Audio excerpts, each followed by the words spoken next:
NASA के spirit rover ने मंगल ग्रह पर लगभग 6 साल बिताए थे और इस दौरान स्प्रिट रोवर ने मंगल ग्रह की सतह पर 7.73 किलोमीटर की यात्रा की और अपनी यात्रा के दौरान उस अंतरिक्ष मुसाफिर ने कई परेशानियों का सामना किया। अपने जीवन काल में उसने कई हजार तस्वीरों को प्राप्त कर पृथ्वी पर भेजा और कई खुलासे किए, जिसने वैज्ञानिकों का मंगल ग्रह के प्रति नजरिया ही बदल कर रख दिया। तो आज के इस वीडियो में स्प्रिट रोवर की पूरी यात्रा को डिटेल में जानेंगे। हमारी यात्रा की शुरुआत होती है 4 जनवरी 2004 से। स्प्रिट रोवर मंगल ग्रह की सतह पर एक तीव्र धमाके के साथ गिरा। फिर इसके बाद ये रेस्ट में आने से पहले एयर बैग्स के साथ 28 बार बम्प्स करता है। इसके बाद ये अपने टारगेटिव साइट गुसेफ क्रेटर से 13 किलोमीटर दूर जाकर रुकता है। नासा की टीम इसको अनौपचारिक रूप से कोलंबिया मेमोरियल स्टेशन नाम देती है। नासा की टीम ये नाम एस्ट्रोनॉट की याद में देती है 2003 में जो कोलंबिया हादसे में मारे गए थे। अब मंगल ग्रह पर लैंड करने के बाद स्प्रिट रोवर पहली बार अपनी आंखें खोलता है और उस दिन सबसे पहले मंगल ग्रह की तस्वीर खींची। ये तस्वीर उस समय की है जब किसी और ग्रह की ली गई हाईएस्ट डेफिनेशन पिक्चर थी। इसके बाद लगभग ये मिशन कुछ दिनों तक सही चला, लेकिन फिर अचानक कुछ बदला। तारीख थी 21 जनवरी। स्प्रिट मंगल पर 17 दिन रह चुका था। तभी अचानक नासा का इस रोवर से संपर्क टूट गया, लेकिन अगले ही दिन रोवर नासा को एक बीट का साउंड भेजता है। वो कंफर्म करता है कि उसे पृथ्वी से भेजा एक सिग्नल मिला है। इसके साथ ही वो ये भी बताता है कि इसके अंदर कुछ खराबी है। रोवर के इस जानकारी से वैज्ञानिक समझ गए थे कि ये रिबूट लूप से प्रभावित है। इसका मतलब था कि ये बार बार बंद और चालू हो रहा है। नासा ने इस रोवर को इस हिसाब से डिजाइन किया था कि ये अपने आप रीस्टार्ट हो सके, लेकिन वैज्ञानिकों को डर था कि रीस्टार्ट करने से रोवर अपनी पूरी जानकारी खो देगा और ओवरहीटिंग के कारण काम करना बंद कर देगा। रोवर का ये फॉल्ट इतना गंभीर था कि नासा लगभग ये उम्मीद ही छोड़ चुका था कि स्प्रिट मंगल ग्रह पर आगे बढ़ पाएगा। लेकिन खुशकिस्मती से स्प्रिट का मंगल पर 19वां दिन था जब नासा ने ऐलान कर दिया था कि सिग्नल की रिपोर्ट में खराबी नहीं है, बल्कि इसकी फ्लैश मेमोरी में खराबी है, जो कि एक सॉफ्टवेयर एरर है जिसे फ्लैश मेमोरी को फॉर्मेट करने से सही किया जा सकता है। 32वें दिन स्प्रिट को सही कर दिया जाता है। इसके बाद ये वापस मिशन में लौट चुका था। अब टीम का अगला लक्ष्य था रोवर की रेट का उपयोग करना। उससे पहले कभी भी मंगल पर इतनी बारीकी से परीक्षण नहीं किया गया था। दुनिया मंगल की चट्टानों के बारे में जानने का बेसब्री से इंतजार कर रही थी। इसके बाद स्प्रिट ने अपने माइक्रोस्कोप इमेजर और स्पेक्ट्रोमीटर की मदद से एक पिसी हुई चट्टान के पाउडर की जांच की। इसके बाद रोवर ने कंफर्म किया कि चट्टान मंगल ग्रह पर हुए विस्फोट के कारण बनी है। जिसके बाद ये मुसाफिर आगे बढ़ता है, जो पहुंचता है एक दूसरी चट्टान के पास जिसका नाम था हम्फ्रे। 5 वर्ष तक इस चट्टान की खोज करने के बाद नासा घोषणा करता है कि स्प्रिट ने मंगल ग्रह पर पानी की संभावना व्यक्त की है। ये चट्टानें ऐसे मिनरल से बनी थी जो आमतौर पर पानी के बहाव वाले जगह पर पाए जाते हैं। अब यहाँ से स्प्रिट अपनी अगली लोकेशन के लिए रवाना होता है, जिसका नाम था परबॉनलिव क्रेटर। यहाँ पहुँचने के बाद सबसे पहले रोवर ने ये पैनोरमा कैप्चर किया। इसके बाद नासा टीम ने तय किया कि रोवर को क्रेटर में नहीं भेजा जाएगा, क्योंकि इसे यहाँ पर कुछ ऐसा नहीं दिखा जिस पर रिसर्च की जा सके। अब रोवर यहाँ से निकलकर कोलंबिया हिल्स की तरफ रवाना होता है। इस बीच स्प्रिट को रास्ते में एक और क्रेटर दिखता है और वो रुककर कुछ इस तरह का मंजर पेश करता है। अब स्प्रिट यहाँ से भी आगे बढ़ जाता है। आगे बढ़कर उसे लोहानटन क्रेटर मिलता है और यहाँ से एक पैनोरमा खींचता है। इस इमेज को वैज्ञानिक देखते हैं कि रोवर का एक व्हील कुछ घसीट कर चल रहा था, लेकिन ये अभी भी काम कर रहा था। अब वैज्ञानिकों की टीम रोवर को इंस्पिरेशन देती है कि वो हजबंड हिल पर पहुँचे। ये लोग काफी दूर से कैप्चर किया गया है, जिसमें हजबंड हिल की सबसे ऊपरी साइड को देखा जा सकता है। अपनी शिखर यात्रा के दौरान स्प्रिट ने कोट ऑफ गोल्ड रॉक नाम की चट्टान पर एक फोटो कैप्चर करता है, जो वैज्ञानिक के लिए थोड़ी हैरान करने वाली होती है।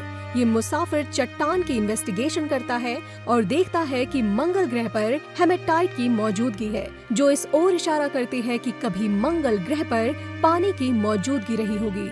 स्प्रिट को इस तरह से डिजाइन किया गया था कि ये मंगल पर महज 90 दिनों तक रह सकता है, लेकिन इसके एडवांस टेक्नोलॉजी के अनुसार वैज्ञानिक इसकी यात्रा को थोड़ा लंबा खींच सकते थे। मंगल की आंधी के कारण अब इसके सोलर पैनल ढक चुके थे और इसका पावर लेवल इसके मैक्सिमम पावर लेवल से 63% तक पहुंच गया था। लेकिन अभी तक ये इतना पर्याप्त था कि रोवर मंगल को और एक्सप्लोर कर सके। लेकिन तभी अचानक मार्च 2005 में रोवर के साथ कुछ ऐसा हुआ जो वैज्ञानिकों को हैरान करने वाला था।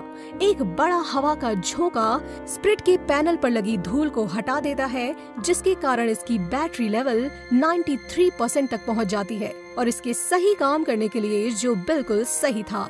इसी हवा के झोंके के 3 दिन बाद स्प्रिट एक और हवा के झोंके को कैप्चर करता है जो कुछ इस तरह था। चोटी पर पहुंचते ही इसने सर्वप्रथम ये हैरान करने वाली फोटो ली। अब रोवर को आगे की इंस्ट्रक्शन दी जाती है। ये पैनोरामा स्प्रिट ने हस्बैंड से नीचे उतरते समय कैप्चर किया था और रास्ते में रोवर कोमांची नामक चट्टान के पास रुकता है। वहाँ बहुत जांच करने के बाद वैज्ञानिकों ने पाया कि ये जगह एक समय नॉन एसिडिक से भरी हुई थी और रोवर की इन्वेस्टिगेशन उस धारणा को पूरी तरह से गलत साबित करती है जिसके अनुसार मंगल पर जीने के लिए अनुकूल पानी उपलब्ध नहीं था। होम प्लेट की तरफ बढ़ते हुए स्प्रिट ने इस तरह के खतरनाक चित्रों को भी हमारे पास भेजा। फरवरी 2006 तक स्प्रिट होम प्लेट की सतह पर पहुंच चुका था। मंगल की गर्मी के मौसम के लिए वैज्ञानिकों की टीम सर्दी के लिए तैयार करने के लिए जुट जाती है। सर्दियों के मौसम में रोवर के सोलर पैनल को इतनी सनलाइट उपलब्ध नहीं हो पाती है जितनी उसे जरूरत थी। मार्च 2006 तक स्प्रिट के आगे के दोनों व्हील्स ने काम करना बंद कर दिया था। अगर स्प्रिट मुकुल हिल्स तक पहुंच जाता तो ये मिशन यही खत्म हो जाता। नासा की टीम ने तय किया कि अब रोवर को अपने पिछले व्हील्स के ऊपर रिवर्स जाना चाहिए। अब ये पिक्चर रोवर ने मुकुल हिल से वापस रिवर्स आते समय कैप्चर की थी। सर्दियां नजदीक आ रही थी और वैज्ञानिकों को अभी भी ये पता नहीं था कि रोवर अपने तय समय तक सही जगह पर पहुंच पाएगा या नहीं। वैज्ञानिकों ने मुकुल हिल्स की चोटी पर जाना कैंसिल किया। हाई रिस्क प्लान को बदलकर तय किया गया कि रोवर अब इसके पास ही मौजूद स्टेटस विंटर हेवन के नाम से जाने जाने वाली चोटी पर जाएगा। अब स्प्रिट को यहाँ पर लगभग 8 महीने के लिए पार्क कर दिया गया था। स्प्रिट यहाँ पार्क होने के बाद भी लगातार एनवायरनमेंट को ऑब्जर्व कर रहा था। इन 8 महीने के दौरान कम पावर के दौरान वैज्ञानिकों ने किसी भी प्रकार के ट्रायल की कोशिश नहीं की। 2007 में स्प्रिट कुछ नए सॉफ्टवेयर के साथ नींद से जगता है और अपने मिशन को कंटिन्यू करता है। इस बार नए सॉफ्टवेयर के कारण स्प्रिट अब ये तय कर सकता था कि उसे कौन सी तस्वीर पृथ्वी पर भेजनी है और कौन सी नहीं। नासा की टीम को भी इस मिशन को लेकर बड़ी उम्मीदें थी। रोवर के अगले पहिए जमीन पर घसीट कर चल रहे थे, लेकिन फिर भी रोवर सही तरीके से काम कर रहा था। तभी अचानक नासा की टीम कुछ ऐसा देखती है जो सबको हैरान कर देने वाला था। नासा की टीम देखती है कि कभी जहाँ से रोवर गुजरा है वहाँ पर कुछ सफेद पाउडर निकल रहा है। काफी निरीक्षण के बाद टीम ने पाया कि ये सिलिका है। सिलिका इस बात का प्रमाण था कि प्राचीन समय में मंगल पर कोई लाइकोबैक्टीरिया जीवन रहा होगा। 2007 के अधिकतर समय में स्प्रिट रोवर होम प्लेट पर ही रहा। इस समय उसने होम प्लेट की बैक्टम से कुछ इस तरह का पैनोरामा कैप्चर किया। शुरुआत में तो इस पैनोरामा पर किसी ने ध्यान नहीं दिया, लेकिन आगे जाकर एक पॉपुलर वेबसाइट ने इस पर कुछ ऐसा देखा जिसने सबको हैरान कर दिया। इस पैनोरामा में एक इंसान की तरह एक आकृति दिखाई दे रही थी।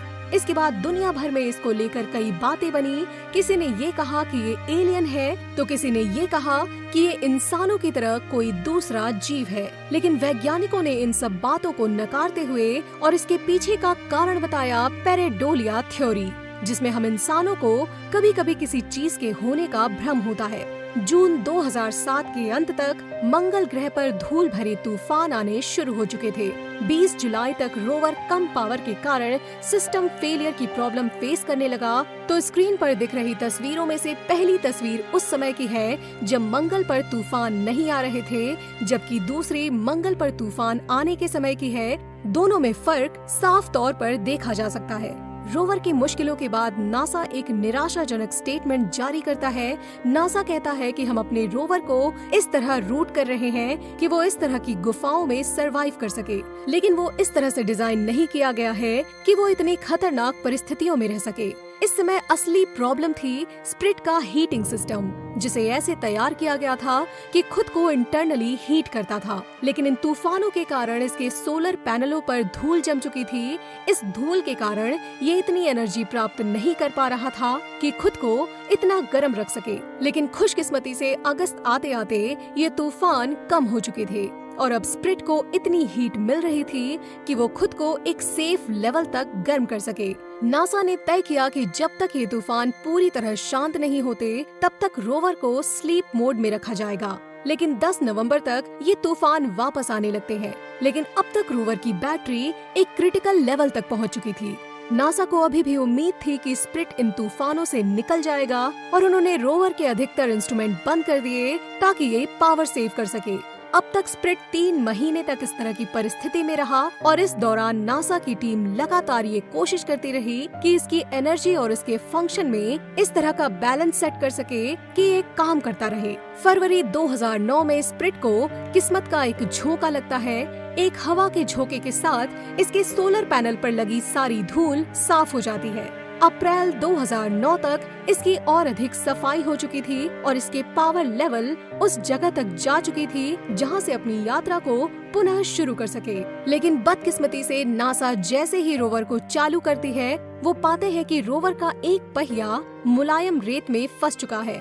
अपने मिशन को पूरा करने के लिए एक और रोबोट बनाते हैं। इसे भी उसी कंडीशन में रखा जाता है। ये रोवर गुरुत्वाकर्षण को मेंटेन करने के लिए स्प्रिट के मुकाबले थोड़ा लाइट वेट था। दुर्भाग्य से नासा अपने मिशन में नाकाम रहती है और रोवर वहीं फंसा रहता है। रोवर के इस जगह फंस जाने से अब उसकी बैटरी भी धीरे धीरे कम हो रही थी और वैज्ञानिकों ने अनुमान लगाया कि इसकी बैटरी 2010 तक पूरी तरह खराब हो जाएगी। अब तक वैज्ञानिक स्प्रिट रोवर के पहियों को नहीं निकाल पाए थे कि एक और मुसीबत तैयार थी। अब रोवर का दूसरा एक और पहिया काम करना बंद कर देता है। अब उसके 6 में से 4 पहिए ही काम कर रहे थे। काफी समय तक कोशिश करने के बाद अब नासा ने तय किया कि इस मिशन को अब एक स्टेशनरी मिशन में बदल दें। अब इस रोवर का काम था मंगल के रोटेशन को स्टडी करना, जिससे ये पता लगाया जा सके कि इसकी कोर में क्या है। नासा इस मिशन को आगे बढ़ाने वाला था कि मार्च 2010 में ये रोवर पृथ्वी से संपर्क खो देता है। आखिरी बार 22 मार्च 2010 को रोवर का पृथ्वी से संपर्क हुआ था। वैज्ञानिकों ने अंदाजा लगाया कि रोवर का बैटरी लेवल कम हो गया होगा। स्प्रिट रोवर की कहानी तो खत्म हो गई, लेकिन अभी भी उसका जुड़वा अपॉर्चुनिटी रोवर मंगल ग्रह पर मौजूद था। स्प्रिट के बाद मंगल के कुछ हिस्से को स्प्रिट सपोर्ट नाम दिया गया। आप स्क्रीन पर जो फोटो देख रहे हैं, ये फोटो स्प्रिट सपोर्ट की है जो अपॉर्चुनिटी सपोर्ट द्वारा कैप्चर किया गया था। स्प्रिट रोवर खत्म होने के 7 साल तक अपॉर्चुनिटी रोवर काम करता रहा। इसने भी मंगल की कई जानकारियां हमें दी।